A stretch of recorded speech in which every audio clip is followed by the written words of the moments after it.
The November 8th midterm elections will be here before you know it, and once again, many Georgians will choose to send absentee ballots instead of hitting the polls. You can actually track those ballots through the statewide BallotTrax system.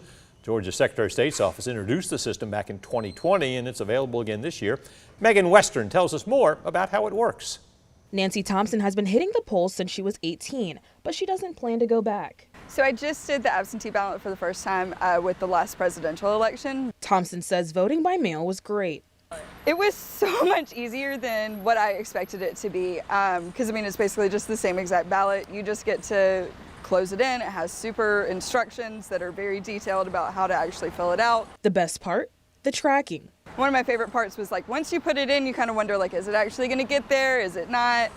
But the good thing is you can actually track it. So I knew exactly like when my vote counted. She says it's very reliable. Honestly, it's probably better tracking than like FedEx or UPS at this point. Bibb County's interim election supervisor says if you cast an absentee ballot, you can track it through the statewide system, BallotTrax. It has all sorts of different ways that you can be notified when your application has been received and the ballot has been mailed out, and probably when the ballot has been received back.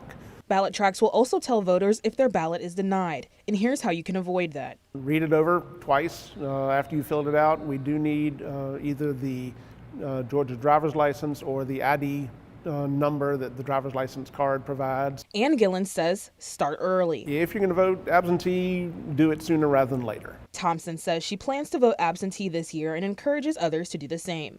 In Macon, Megan Western, 13 WMAZ News. All right, folks, the Macon Board of Elections say you have until October 28th to request an absentee ballot. You can track it at georgia.ballottrax.com.